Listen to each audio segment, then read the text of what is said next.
Boa noite, pessoal. Bem-vindo a todos. É com prazer que a gente recebe todos vocês aqui para mais um evento do Vinho User Group Brasil. Dessa vez a gente trouxe aí participantes muito especiais junto à Adstech e também a Objects First. Então, apresento aqui vocês o Luiz, da Adstech, e o Vitor e o Gustavo, diretamente do fabricante, trazendo aí a solução de storage para backup Object First. Eu também quero já deixar aqui que junto com nós aqui está o Jean e a Beth, outros dois membros aqui do Vinho User Group. Eles estão aqui no quadro de liderança junto comigo. Nossa agenda então aqui prevista para hoje à noite. Vamos ter uma introdução aí, alguns comunicados breves aí, sem tomar muito tempo. Depois a gente vai estar aí entrando em algumas estratégias aí, pensando principalmente na parte de segurança. Não tem como falar de backup sem falar de segurança junto. E é isso mesmo que a Object First está trazendo aí, junto à solução de backup da Vim, nesse nosso webinar aqui. Depois disso a gente vai passar a bola para o Vitor e para o Gustavo. Eles vão fazer aí uma apresentação da empresa como um todo e da solução. E depois disso a gente também vai ter uma demonstração. A gente não gosta só de ficar mostrando a apresentação. Eu acho que é muito importante a gente trazer a demo de como a solução funciona. Por último, a gente vai tentar aí sanando dúvidas de vocês e bem lá no final, quem estiver com nós aqui ainda, a gente vai estar fazendo sorteio de brindes aí. Beth, apresenta aí o que é o VUG aí para o pessoal, para quem está vindo na nossa primeira apresentação. Boa noite, pessoal. Obrigada pela presença e obrigada aí ao Luiz, ao Vitor e ao Gustavo pela participação aqui também com a gente, né? Nós estamos aqui hoje com o nosso primeiro evento do ano, né? Do VUG, que é o Vim User Group. E a gente nada mais é do que um grupo, né? Onde os membros aí são entusiastas, né? Das soluções Vim, onde a gente faz todo um compartilhamento de informações, né? Fala sobre cases, né? Publica também conteúdo, né? E quem faz parte desse grupo, né? A gente tem clientes Vim, também temos parceiros, né? Da Vim, como tem aqui agora o Jet First, e também funcionários da Vim que colaboram aí com conteúdo e ajuda para a comunidade, né? Nessa troca de informação, né? E participar do VUG é bacana porque assim a gente adquire muito conhecimento, né? A gente leva e traz conhecimento, né? Isso aí acaba aumentando a nossa capacidade aí de contribuir com conteúdo sobre as soluções da Vim, né? Networking é fundamental, né? Porque a partir daí a gente consegue ter aí uma gama, né, de profissionais, né, de pessoas que podem contribuir também com aquilo que a gente busca, né, e ajudar também nisso, né. E essas oportunidades aí, né, que a gente pode se tornar um especialista Vim, né, através aí de todos esses conteúdos, né, através das certificações que são aí disponíveis, os treinamentos também. E falando do Vim User Group Brasil, né? Hoje nós somos 3 líderes, eu, o Jean e o Matheus. Eu sou analista de infraestrutura no Senac Minas, eu fico em Belo Horizonte, né? E nós 3 estamos aí com essa missão, estamos comprometidos aí a trazer sempre aí durante o ano bastante conteúdo para vocês. A gente está nas redes sociais, participem também, né? Acho que é fundamental, a comunidade é isso, né? É justamente agregar valor para todo mundo que está participando, né? Apoiar aí nas iniciativas todas, né? E aí a gente tem, como eu disse, o Jean e o Matheus, que eu peço aí para vocês se apresentarem para o pessoal. Claro. Obrigado, Beth. Boa noite a todos. É um prazer estar aqui com Luiz, Matheus, Vitor, Beth, Gustavo. Boa noite a todos. Eu faço parte aí também da liderança VUG Brasil. Também tenho a falar aqui que no último VinOne em São Paulo, a gente teve aí uma apresentação no evento, então a gente fez uma apresentação mais completa do que é a comunidade. Eu vou deixar até o link aqui do vídeo completo da nossa apresentação, né? Então convido a todos aí a conhecer a comunidade. Quem quiser participar da comunidade é muito simples, tá, pessoal? Vou deixar também o link aqui para vocês se inscreverem, tá? Participar, como a Beth falou, tem muito insight sobre os componentes do Vim, sobre arquitetura. Qualquer dúvida que tu tiver, tu pode postar lá que a gente com certeza vai dar uma atenção. Então, a comunidade Vim é bastante importante para a própria Vim, então a Vim também nos dá um apoio e sempre está conosco aí, tentando ajudar a comunidade. E é bem importante para todos nós aí estarmos juntos para trazer aí informação, networking e várias oportunidades que podem ocorrer durante essa parceria. Bacana. Obrigado, Beth. Obrigado, Jean. Gente, vocês já me conhecem, sou Matheus Wolff, trabalho aqui na Populus como analista de infraestrutura, principalmente na parte ali de backup e proteção de dados. Bacana, gente. Deixa aqui, podem ficar à vontade de mandar dúvidas aqui, tanto no chat, quanto vocês têm aí o contato meu, Jean, Beth. Aqui, isso aqui não é uma palestra, isso aqui é literalmente uma apresentação técnica, sem formalidade. Vamos tocar isso aqui de uma maneira bem descontraída e eu passo a bola agora aí para o Luiz, para ele estar conduzindo a parte aí de segurança. Obrigado, Matheus. Obrigado a todos pela presença hoje aqui com a gente. Nós vamos falar um pouquinho, então, de estratégia de cibersegurança. Antes do Vitor e do Gustavo realizar a demonstração, que eu acho que é aquilo que todo mundo está esperando, né? Via ferramenta, a gente tem que contextualizar um pouquinho a questão de cibersegurança. É importante nós entendermos como que as soluções da Vim e da Object First estão inseridas nesse contexto de cibersegurança, né? Então, só para introduzir, se nós olharmos para o release 23H2 da Vim, né, nós podemos observar que foi dado um foco muito grande em funcionalidade de cibersegurança, né? Então, a gente está tendo acesso a novas funcionalidades como inline malware detection, né? Onde a gente faz uma análise de entropia, com inteligência artificial, machine learning, introdução de Yara Rules, né? Onde a gente pode fazer a verificação dos backups, da integridade dos backups, utilizando esse conjunto de regras que é muito utilizado também por especialistas em cibersegurança, scan, para verificar pontos de recuperação, né, comprometidos por malware, FileWire Authorization, né? Então a gente tem para as operações mais críticas do ambiente uma segunda camada de aprovação. Isso é muito importante para compliance. Encaminhamento de logs para CIEM, nós também temos agora a versão 2.1. Enfim, Threat Center no VMware e uma série de novas funcionalidades, né? Então, dentro desse contexto de foco em cibersegurança, a gente vai começar olhando de uma camada bem mais alta, ali 10 mil metros de altura, até chegar no que a Vim e Object First podem oferecer para nós, né? Então, falando de política de cibersegurança, é muito importante que as organizações, né, implementem, aprimorem e mantenham uma política consistente de cibersegurança, né? Porque ela vai fornecer para as organizações um quadro completo de como gerir os riscos, como lidar com os incidentes de segurança cibernética, né? Então é o grande guia das organizações quando a gente fala de cibersegurança.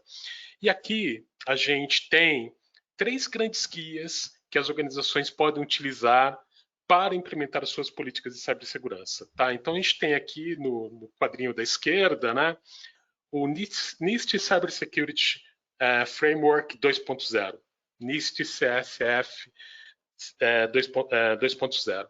Então, esse é um grande guia, né, com diretrizes, com melhores práticas, recomendações, para que as organizações compreendam gerenciem e reduzem os riscos de cibersegurança. Qual que é o grande diferencial desse primeiro framework? Ele é muito adotado no mercado, ele vem sendo amplamente adotado pelas organizações. Ele é muito fácil de ser compreendido e ele é muito flexível. As organizações podem customizar esse framework de acordo com as suas realidades, tá? Então, o NIST CSF 2.0 seria o primeiro grande guia para a implementação e estabelecimento de uma política de cibersegurança.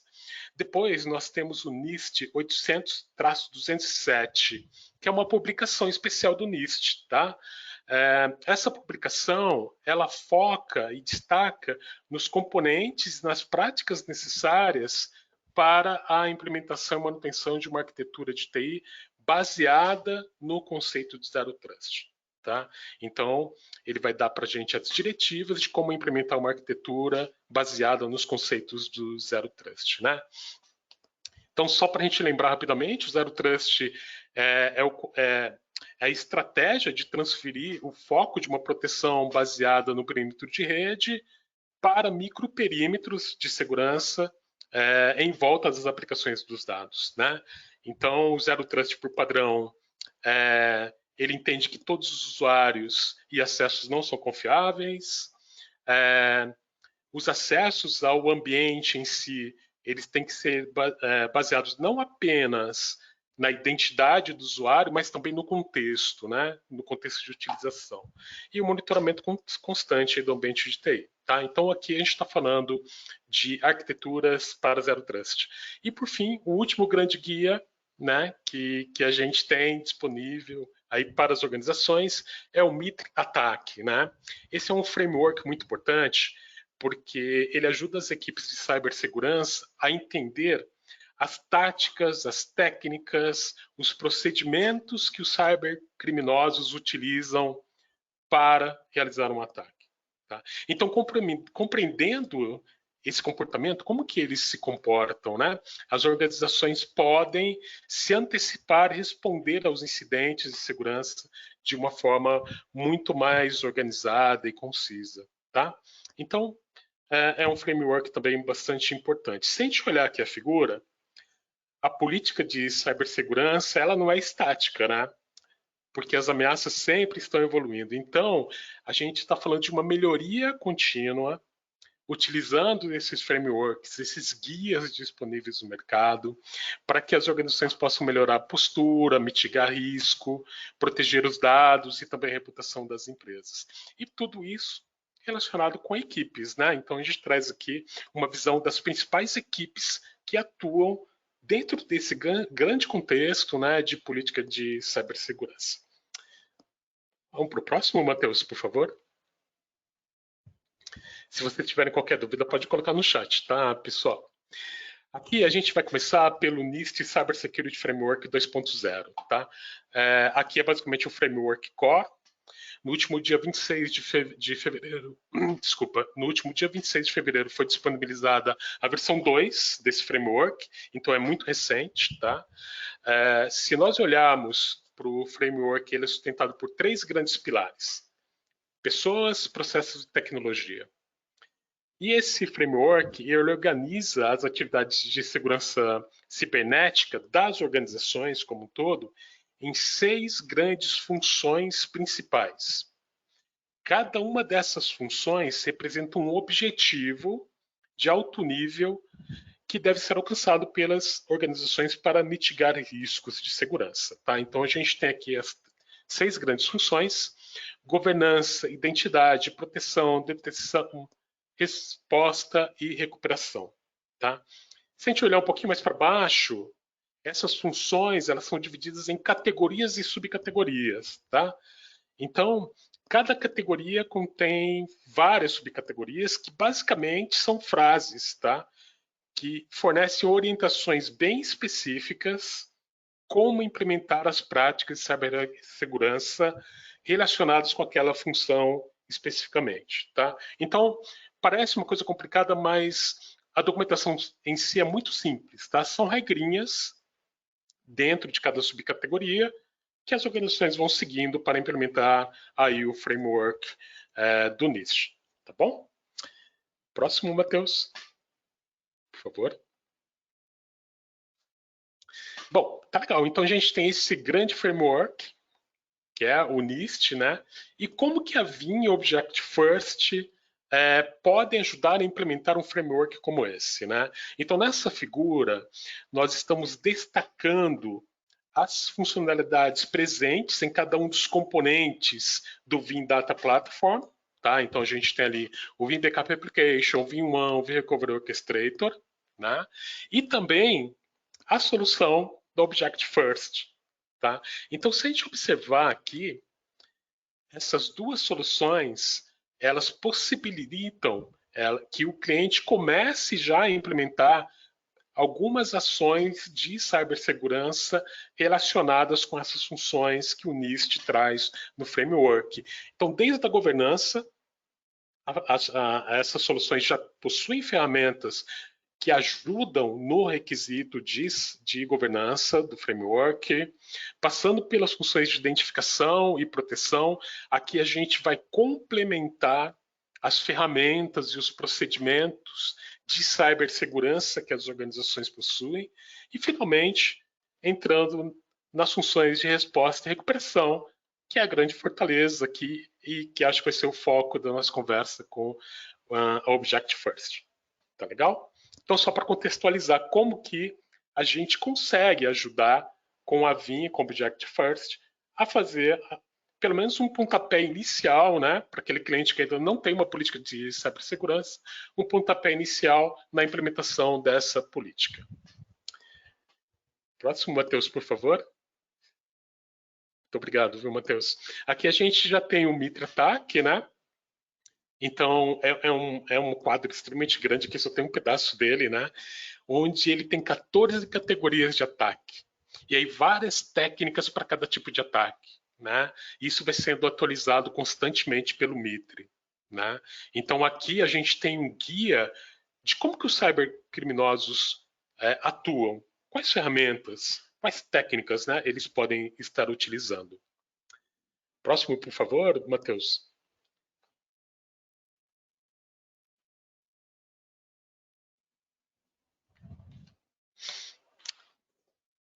Obrigado, Matheus.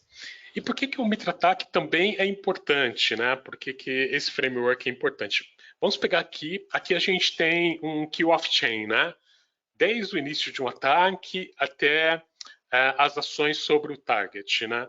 Então, se a gente pegar, por exemplo, um ataque de ransomware, esses ataques de ransomware, eles vêm sendo aprimorados cada vez mais, né? E recentemente passaram a envolver tripla extorsão, né? Então, além dos ambientes de produção, da infraestrutura de produção, né, das nuvens, os ambientes de backup também passaram a ser alvo dos cybercriminosos, né?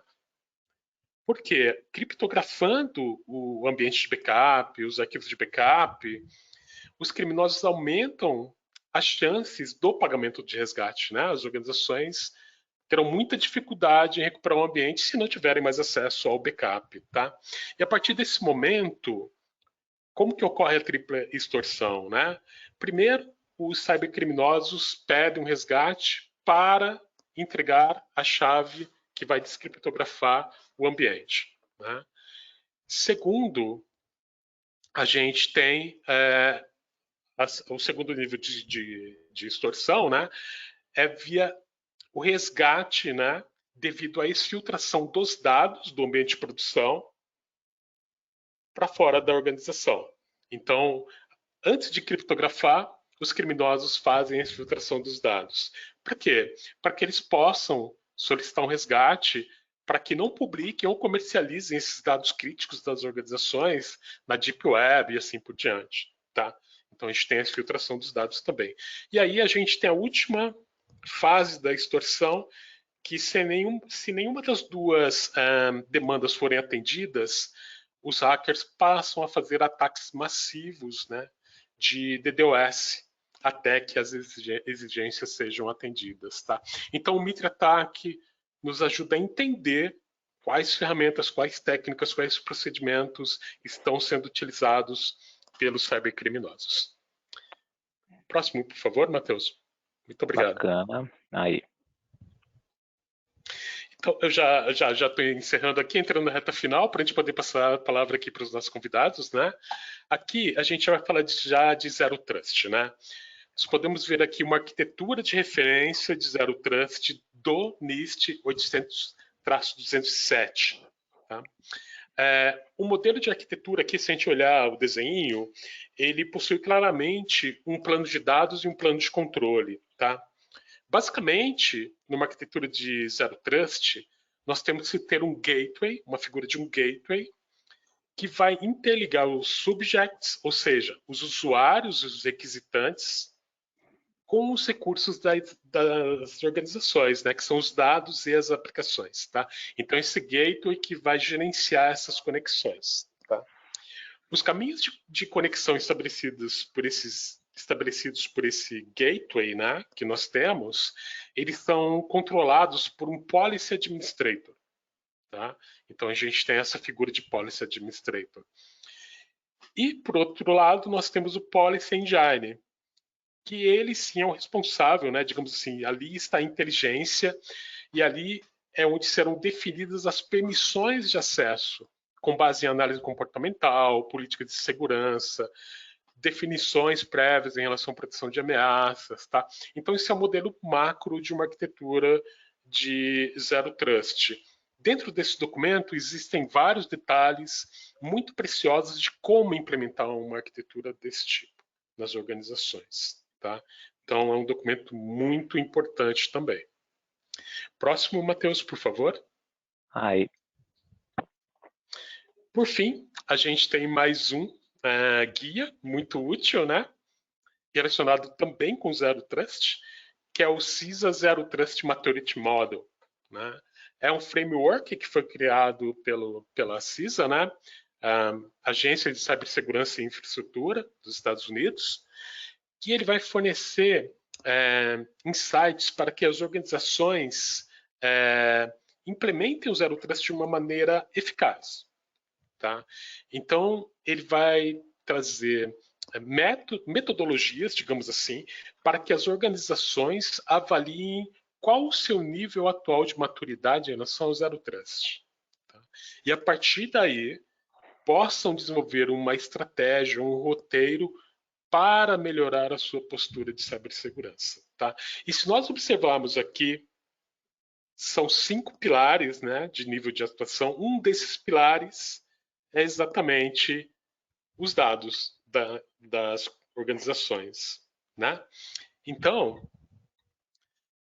o VIM e o Object First ajudam na implementação de um modelo de arquitetura Zero Trust especificamente voltado, quando a gente fala de dados, né, voltado para dados, através de uma arquitetura que a gente chama de Zero Trust Data Resilience, ZTDR, que é um dos aspectos que o Gustavo e o Vitor vão apresentar para a gente nessa conversa de hoje.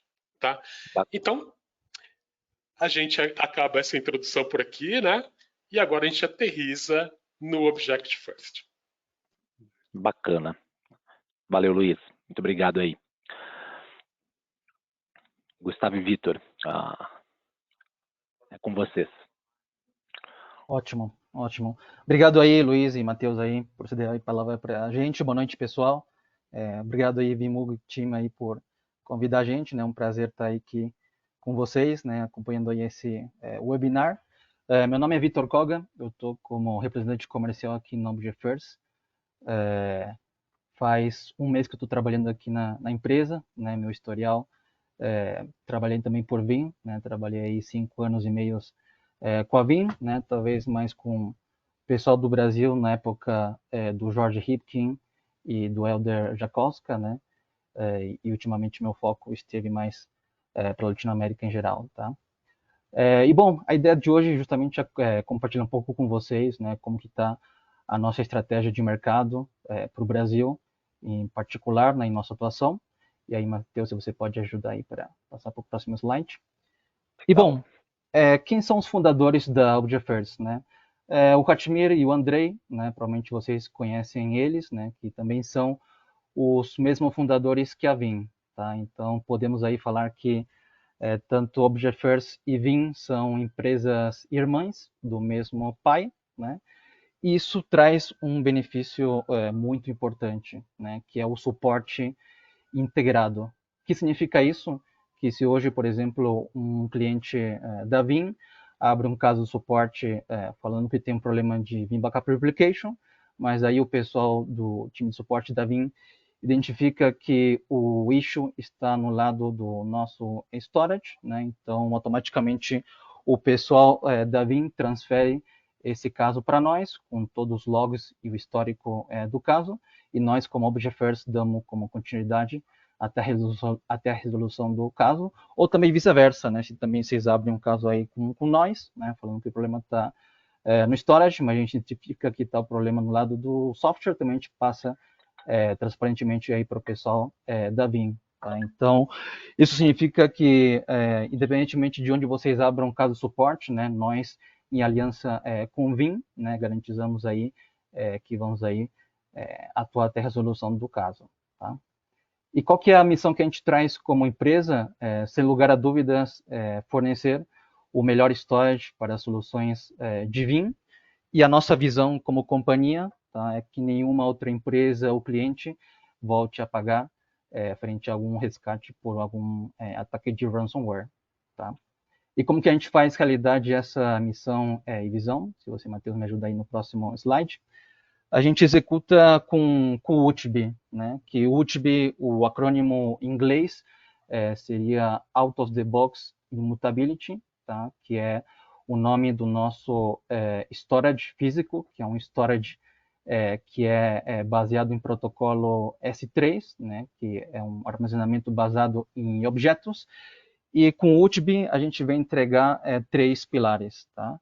O primeiro e o principal importante para nós é tema de segurança, né? O nosso storage já traz imutabilidade nativa, né? Pronto para uso, né? Isso quer dizer que se vocês vão lá na solução de Backup Replication, vocês escolhem aí para adicionar um repositório em protocolo S3, né? Vocês vão achar aí a UTB como opção, né? E simplesmente aí colocando IPs e uns dados aí adicionais, vocês já conseguem configurar rapidamente o UTB como repositório, né? Então vocês já conseguem aí encaminhar os backups, né, para o nosso storage, e eles já estão imutáveis, né? Isso significa que não é necessário que vocês sejam espertos ou tenham conhecimentos avançados em Linux, ou justamente para fazer o hardening, né? Senão que a gente já entrega essa imutabilidade de forma nativa, tá? E quando a gente fala de simpleza, nós, como fabricante, garantimos que tanto para fazer o hackeio, a configuração e a instalação do storage leva em menos de 15 minutos, tá? No qual acho que é um tempo bastante rápido, também bastante intuitiva para fazer aí o deployment da nossa solução. E quando a gente fala de eficiência, né, que a gente dá um power aí para as funcionalidades estrelas da Vim, né, como um Instant VM Recovery, né, que a gente tem aí a capacidade para fazer uma restauração instantânea de até 20 máquinas virtuais por nó, por exemplo. Tá? E também um dado importante, tá, pessoal, é que o UTB é um armazenamento exclusivo para Vim. Tá? Isso quer dizer que a gente não está feito para outras soluções de backup de mercado, né? Senão que a gente funciona exclusivamente com a Vim, tá? No qual a gente pode falar que nativamente a gente um appliance tecnicamente para Vim. Tá? E aí, passando para o próximo slide, Matheus, por gentileza. A gente também já, dentro do site da Vim, se vocês vão lá ver os repositórios, né, que a Vim tem integração, a gente já tem essa certificação com aliança com a Vim, tá? E aí os produtos que a gente é compatível, né, para receber aí os backups da Vim, é a partir do Vim Backup Replication, da versão 12. A gente também tem compatibilidade aí com Vim Backup para Microsoft 365, na versão 7. E o que é do mundo físico, de servidores físicos ou laptops, também a gente tem aí compatibilidade com os agentes da Vim, tanto para Windows da versão 6, Linux também, e do que é Mac 2.0, tá? Isso falando em receber backups desses produtos da Vim, tá? Mas também em relação à integração com outras soluções da Vim, a gente também tem compatibilidade com o que é VimOne, tá? Então, aí também com VimOne, vocês vão conseguir monitorar, por exemplo, né, o performance, por exemplo, da Ultimate, tá? Agora aí o Gustavo, ele vai aí se apresentar e aí ele vai compartilhar com vocês um pouco aí do porquê de usar o porquê que a gente usa o armazenamento baseado em objetos, e também vai compartilhar um pouco aí com vocês algumas funcionalidades do nosso storage, o que tem dentro do nosso hardware, né? E depois ele vai aí apresentar para vocês uma demo aí da nossa solução, tá? Então aí, meu amigo Gustavo, tudo com você, meu amigo. Obrigado, Vitor. Obrigado a gente aí da Disteg também pela invitação. Boa noite para todos. Vou pegar aí também o que o Vitor falou, os produtos, não, que trabalhamos, tudo praticamente uma extensão da Vim. Então, agora, por exemplo, com a versão 8, que vai ficar disponível, por exemplo, do Office 365, já vamos a conseguir também fazer esse backup para o repositório imutável. Hoje é possível com a versão 7 para o repositório como objeto não imutável, mas continuamos sim, também sempre como uma extensão própria da Vim. Sempre falo que é mais um dedo na mão. Então, sempre acompanhando aí a marca da Vim. Então, por que fazer hoje, não? Por que trabalhar com o armazenamento de objetos? Falamos de ter esse bloqueio do objeto não? Nativo, S3, já ter a possibilidade de configurar o repositório no Vim Backup Replicação 12 e ter esse backup não? Direito para o repositório imutável. A própria escalabilidade, hoje falamos de ter diferentes nós no mesmo cluster, então somente adicionando 2, 3 ou 4 nodos no mesmo cluster conseguimos acrescentar e escalar na própria capacidade, o consumo e tudo. Falamos de moderno por quê? Porque não temos essas limitações que hoje já trabalhar com arquivos, com um modelo de bloco, trabalhar direito com um modelo de objeto, né? Uma particularidade disso é que hoje, por exemplo, o Object First trabalha, o UDB, com a metadado direito no objeto. Não precisa uma base de dados. Então, já algumas das diferenças com outros produtos, né? Trabalhar com o repositório on-premise localmente para ter melhor rendimento, melhores taxas de transferência, ingesta de dados, tudo isso. E depois fazer com os dados o que cada cliente tem que fazer, que se precisa copiar para os repositórios que hoje tem no ambiente local também, falar da nuvem, falar do site remoto, tem como continuar na mesma operação de vocês, não vai complementar justamente não, o Object First, as infraestruturas que vocês têm hoje. Falar de confiável e falar da disponibilidade, não? Continuar não, com as necessidades da backup nessa regra 3, 2, 1 que já conhecemos da própria Vim.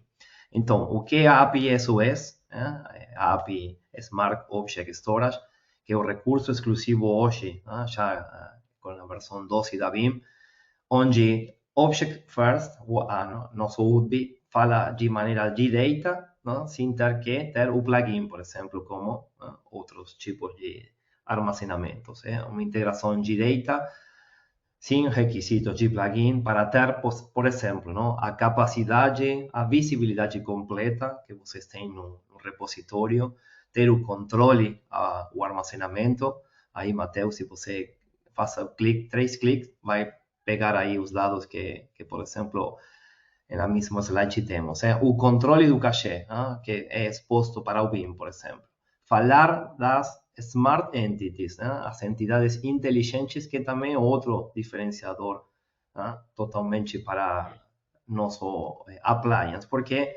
Porque não precisamos ter essa conexão com a base de dados.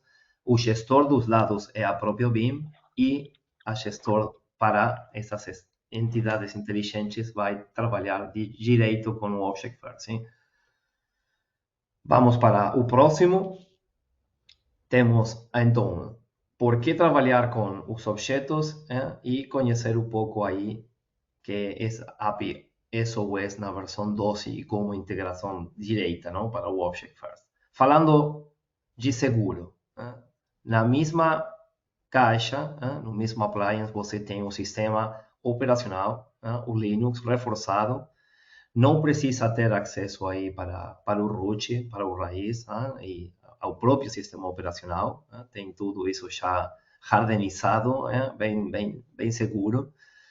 E a própria segurança, não? Padrão, para aproveitar esse bloqueio do objeto S3 nativo.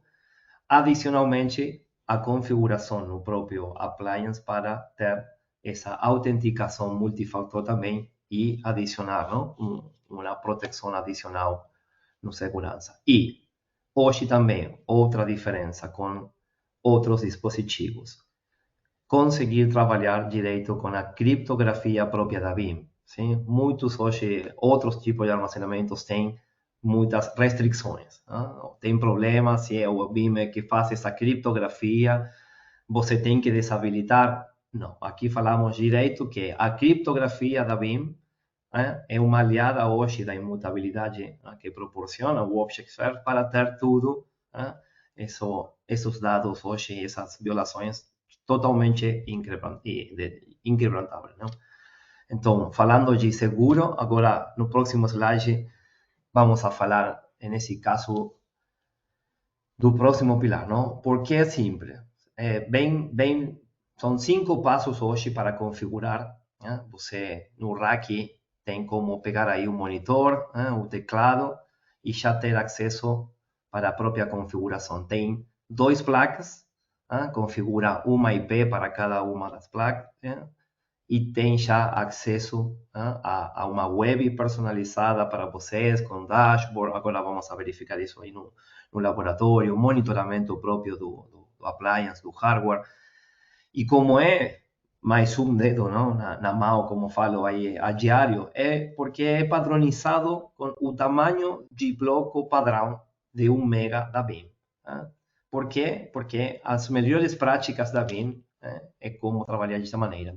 Temos outros dispositivos que falam de pegar, por exemplo, 4 megas ou mais, e você tem a metade das operações, sim, é correto, mas fazendo aí o duplo clique nessas operações tem o triple, pelo menos, no espaço do repositório aí que você vai ter em cada tarefa de backup. Falamos de escalabilidade linear, adicionamos 2, 3, 4 nodes no mesmo cluster e continuamos acrescentando a taxa de transferência e ingesta dos dados, melhorando aí justamente tudo a performance para vocês, tanto nas tarefas de backup como nas próprias recuperações também. Né? No próximo slide, falamos, sim, dos números, né? Eficiente. Acho que os números falam sozinhos. A velocidade de ingesta dos dados de até 1 GB por nó, as recuperações. Falou Vitor, até 20 máquinas virtuais, com o Instant BIM Recovery também por nó. E aí falamos, sem gargalhos, que no banco de dados não precisa o metadado direito para o objeto. Temos clientes que, se você tem um problema com o BIM Backup e replicação hoje no ambiente produtivo, somente tem que instalar uma Community Edition, por exemplo, virtual ou físico, iniciar aí, configura o repositório, faz o escaneio e já tem também como recuperar qualquer coisa e tem uma contingência adicional. Né? Então, muitos benefícios hoje, melhorias também para continuar não somente com o problema crítico hoje do ransomware, sino também com essa extensão da BIM com as próprias características específicas, né? Com essa ferramenta do Object First. Próximo, tem aí o chat, né, para tirar qualquer dúvida, pergunta. E o que está na caixa, né, tem outras coisas, né? Tem diferente processador, memória, tem diferentes opções também, mas tem o 10 discos, né, um RAID 6, um RAID específico para isso, com o disco 11 também espelhado, da mesma maneira que o sistema Linux, né, o sistema operacional também, 2 discos SSD espelhados também, o próprio disco para o cache, para o flash NVMe, e 2 placas por nó. Então, 10 GB, essas placas, para trabalhar Ethernet, para trabalhar fibra, tem como acondicionar isso para cada estrutura de vocês sem problema. Tranquilo. No próximo slide, aí, Matheus. Obrigado. Como funciona, você já conhece, né? O 90% desse slide já você tem no dia a dia, né? Então, ambiente produtivo, físico, virtual, com os dados próprios na nuvem, o BIM Backup e replicação, se vocês trabalham, por exemplo, com o Office 365, o que vai fazer essa comunicação, a gestão dos dados, é a própria BIM, né?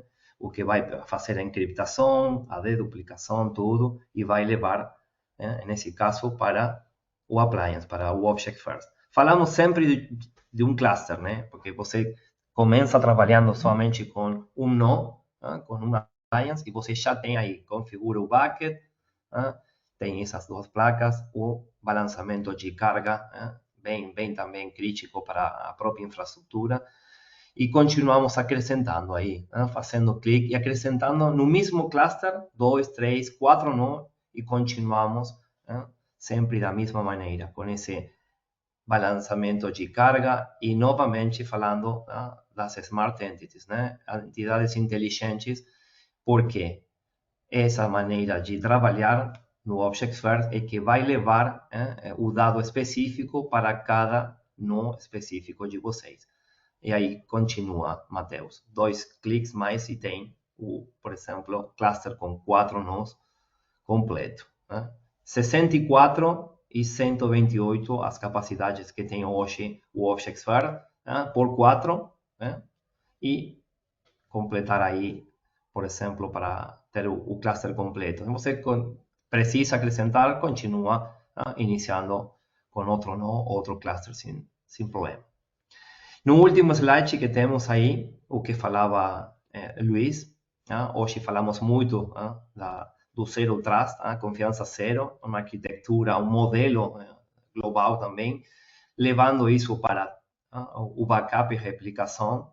Temos aí na esquerda todas as possibilidades, os pontos de acesso hoje, tristemente, que tem a possibilidade de acessar nos ambientes de vocês, e levar isso para minimizar aí a um ponto único, no S3, com a tecnologia do UDB, do Object First, para já ter imutabilidade de data nos backups, com a ingesta dos dados, acrescentando aí no site primário, e depois também aí o conceito, para vocês do Scale-out, onde temos a performance, os discos bem performantes para você, com a tecnologia da BIM, Instant BIM Recovery, Sure Backup, configurar o Scale-out, no caso que vocês já tiveram aí, por exemplo, uma semana, 2 semanas, todos os backups críticos, o ambiente de vocês com imutabilidade, e depois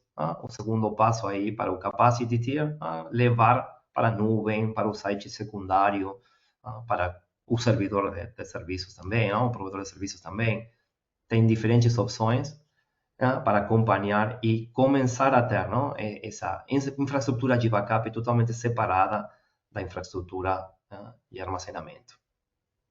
Acho que somente aqui temos o final da PPT, da apresentação, e vamos para o laboratório.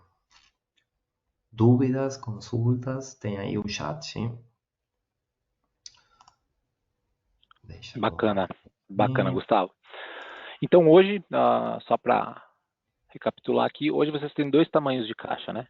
Vocês têm uma de 64 terabytes e uma outra de 128, correto? Bacana. Exato.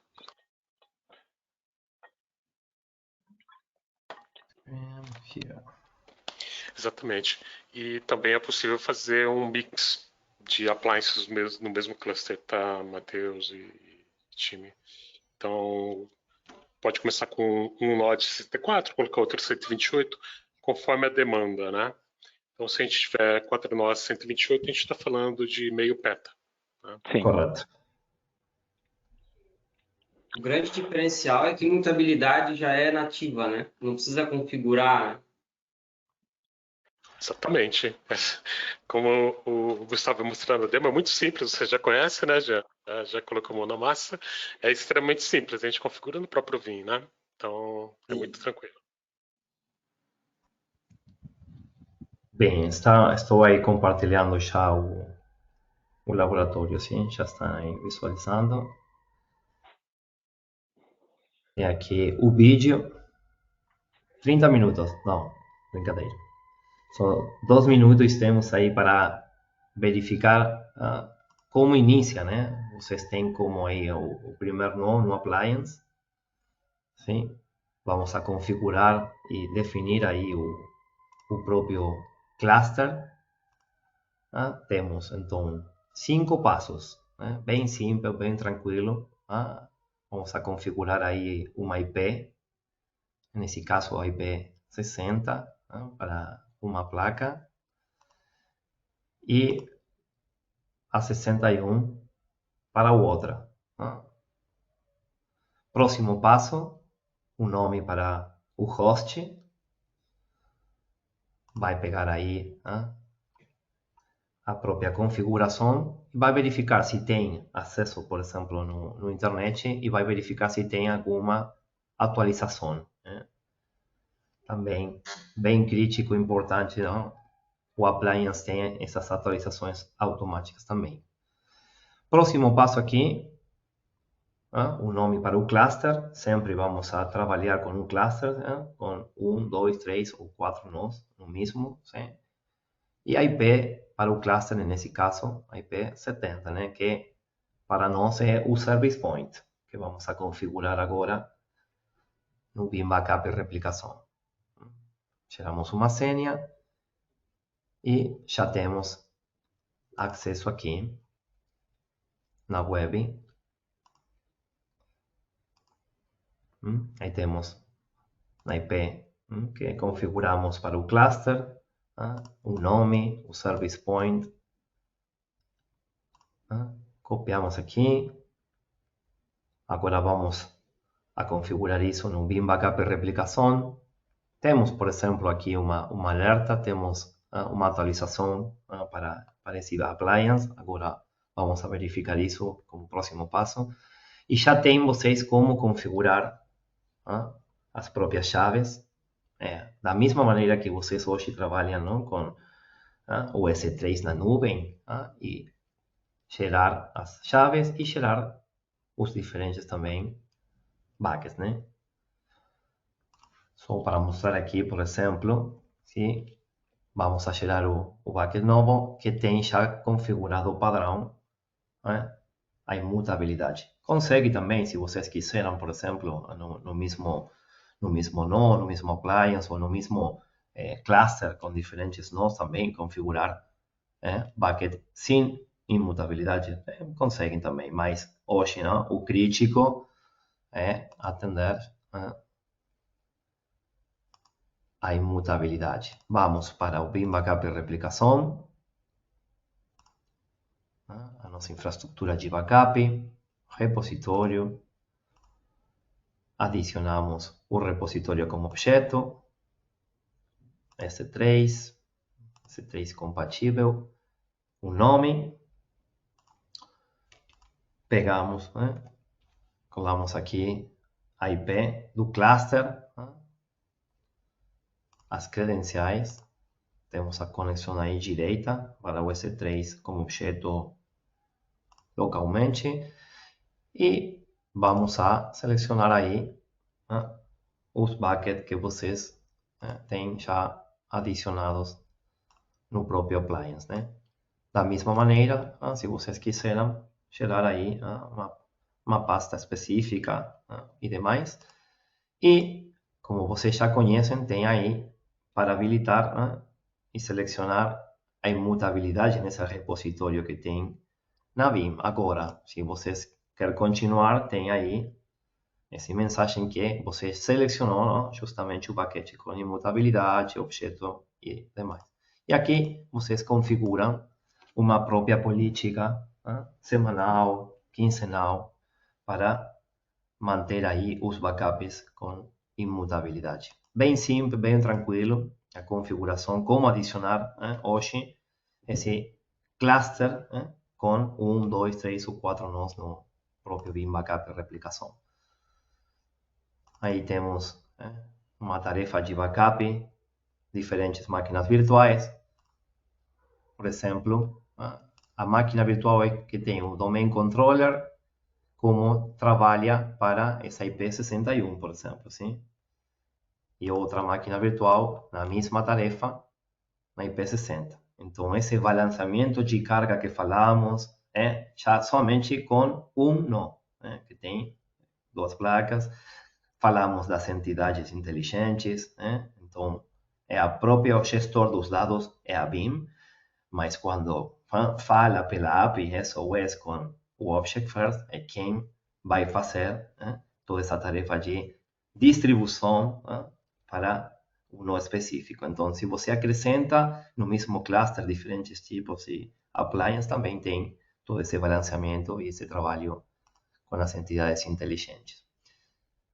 O mais crítico, a tarefa própria aí já foi feita, perfeito. Temos todas as opções possíveis de recuperação, iniciar a Instant Beer Recovery, recuperação granular, mas se alguma pessoa consegue acessar aí no nosso ambiente e tentar aí acessar nossos backups para depois pedir alguma coisa, não tem acesso disponível, Tem e verifica que nessa mensagem, a imutabilidade, por exemplo, você tem até o 5 de abril. Então, tem como fazer e levar, copiar para o segundo ponto, continuar dia a dia, semana a semana, tudo isso para vocês, na própria política de retenção de vocês, sem problema. Sim? Adicionalmente, na web tem um monitoramento bem bacana também para ter ao vivo aí tudo o que acontece com tudo, os discos, a CPU, a latência, tudo, monitoramento próprio, a configuração da própria infraestrutura aí do cluster, os discos, especificações próprias do hardware, a nível do hash também, aí temos que configuramos aí no início, e os próprios discos também, para verificar o estado dos próprios discos do sistema operacional, do RAID 6, do próprio cache, alertas, eventos, tudo. O que acontece, vocês têm todo esse monitoramento. E, adicionalmente aqui, na própria configuração, mudar alguns dados específicos do cluster, especificamente de algumas das tarjetas, sem problema, é uma IP, algum nome, e falando de segurança própria, ter como trabalhar com o SSH a nível do configuração que falamos, habilitar aí a multifator também da autenticação, aí acesso ao SSH, uma lista de IP específicas para acessar também. Falamos das notificações pelo correio, pelo mensagem, diferentes níveis aí de segurança. E algo também bem crítico, o próprio appliance tem as atualizações automáticas, consegue também fazer a própria atualização offline. Temos clientes que hoje perguntam se consegue fazer isso de maneira offline, não ter internet também no próprio appliance, consegue. E também, quando fala de ter uma atualização, vai procurar se tem que, por exemplo, fazer o reboot, um reinício do appliance para, imagina, ter aí uma janela de tempo para vocês também no ambiente, sem problema. O melhor nesse caso, e tem sentido, não tem somente uma atualização do Object First, né? Tem uma atualização de tudo, do próprio Linux que tem também na caixa, né? Que falamos disso como, adicionalmente, não tem que você, hoje, no repositório, não? Já Linux, etc., atualizar e verificar se tem as livrarias. Bom, vai fazer tudo por vocês. Perfeito. Agora sim, vou deixar aí de compartilhar. Qualquer dúvida, qualquer pergunta. Gustavo, nós temos uma dúvida aqui do Osmar Júnior. Se é possível desabilitar a mutabilidade para fazer algum tipo de manutenção, ou é possível desabilitar a mutabilidade pela própria Object First? Bem, então, imagino essa pergunta no seguinte, não? Quando você inicia aí, configura o bucket, não? O bucket aí com imutabilidade, não tem como voltar isso. Tem que aguardar essa data que você tem, por exemplo, 7 dias. Então, aí consegue voltar, mas uma vez que já tem o backup feito e a configuração própria, não tem como para esse paquete apagar esses dados. Tem como gerar, sim, o paquete sem imutabilidade, por exemplo. Uhum. Obrigado, Gustavo. Até pela uma questão de segurança mesmo, né? Sim, totalmente. Acho que iniciei no Object First, por exemplo, no final do ano, né? E assisti aí ao suporte com um cliente em Espanha, né? Que configurou, por exemplo, o appliance pela internet e não, que precisava mudar para, no caso, na fibra. Fiz alguma coisa errada e precisou falar com o suporte. Então, preciso aí apagar, não consegue. Precisa falar com o suporte, precisou reiniciar aí o Object First completo. E aí também um bom ponto para falar, gente. Alguns clientes tiram aí se vocês têm uma pessoa aí na própria organização maliciosa, não, que está, não sei, amanhã já é o último dia na empresa, na organização. O que acontece? Ele pega aí o acesso no hardware próprio, conecta aí o monitor, o teclado e consegue nada. Não consegue fazer nada. Não, tem que falar com o suporte para fazer qualquer coisa e também é um bom ponto também, falando de segurança também. Perfeito. Muito obrigado, Gustavo. Não, de nada. Um prazer.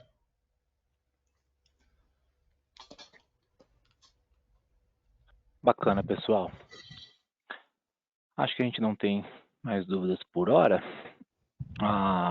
Eu vou deixar aqui, então, vou voltar a apresentar, só para a gente estar finalizando.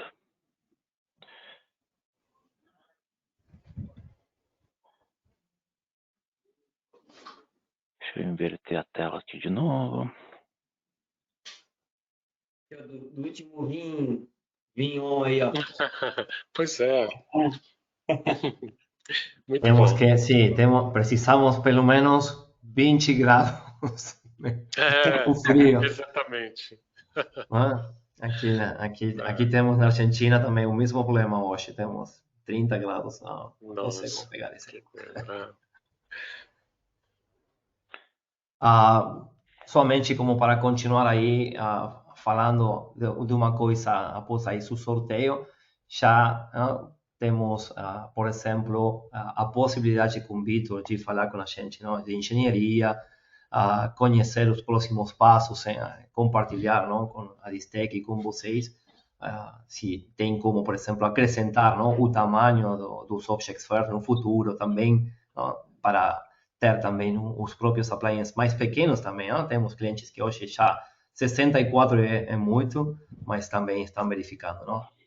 Para maior tamanho, correto. Ô, Gustavo, A gente tem uma pergunta aqui do Joaquim. Sim. É utilizado algum tipo de Erasure Code 4+2, 6+3 ou algo assim? Quando falamos hoje, não, com o cliente, por exemplo, né, o primeiro passo, da mesma maneira que com a BIM, é fazer o dimensionamento correto, né?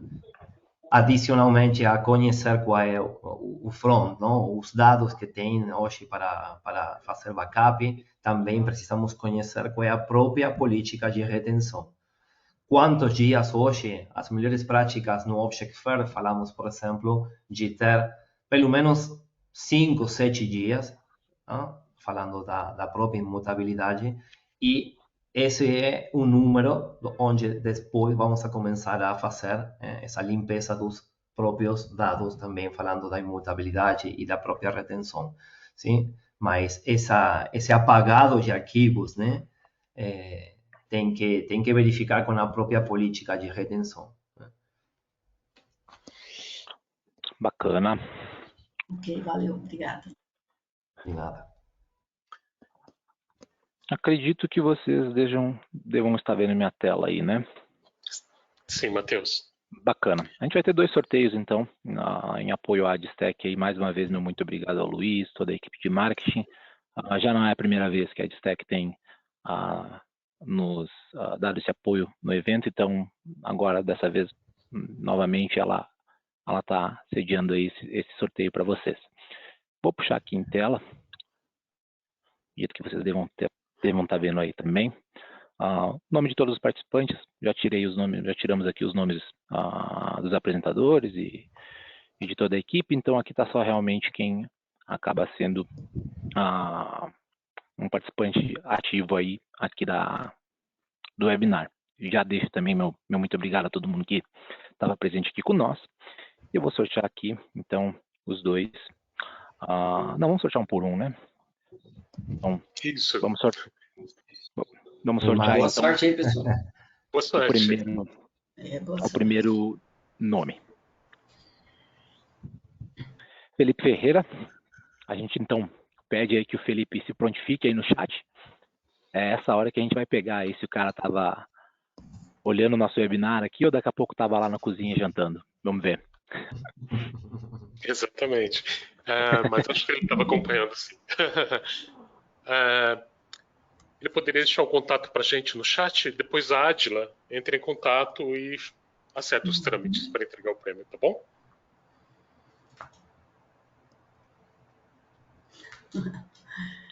Vamos ver. Joaquim não vale, hein?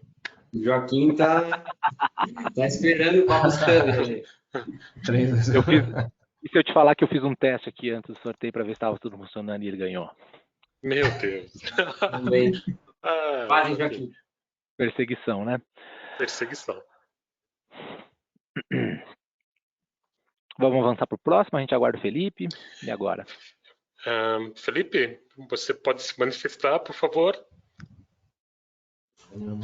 Precisamos do seu contato para que a nossa equipe possa acertar como enviar o prêmio para você. Vai aguardar aqui. Manda um oizinho aí no chat. Isso. Vamos ligar o cronômetro aqui, hein? Isso. E eu acho que o Felipe, pelo menos aqui para mim, ele tá marcando como offline, é isso mesmo? Ele está aqui, parece possível, que... né? Então, parece que ele está offline. Sim. Vamos lá, então. Vamos lá, vamos pro próximo, então. Boa sorte pro próximo. Aí. Vamos lá. Deixa eu ver se eu consigo. Já vou tirar o nome do Felipe aqui. Espera aí. Aí, vou sortear aqui sem repetir ele. Legal.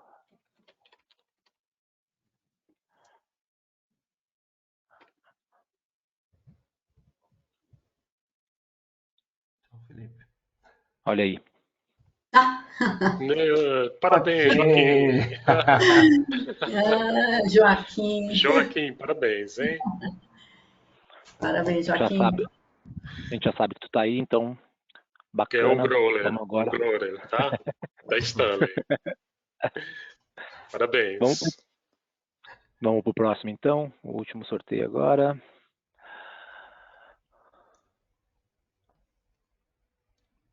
Osmar Lima. O cara que fez a pergunta anteriormente. Parabéns, Osmar. Parabéns, Por aí, Osmar, Osmar. só dá um sinal de vida pra gente.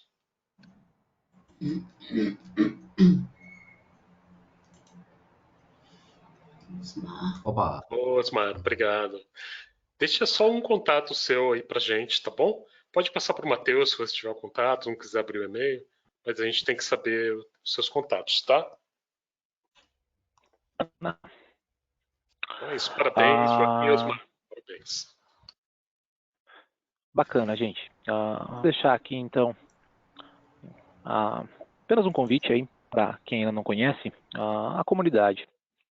Também estendo a palavra aí para a Beth e para o Jean, tá fazendo o encerramento aí do evento. Foi aí, a gente teve bastante conteúdo, foi muito interessante, né?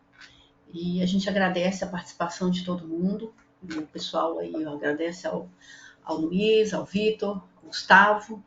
Valeu aí pelas informações todas e a participação também de todo mundo que ficou com a gente até aí. E também aos sorteados, né?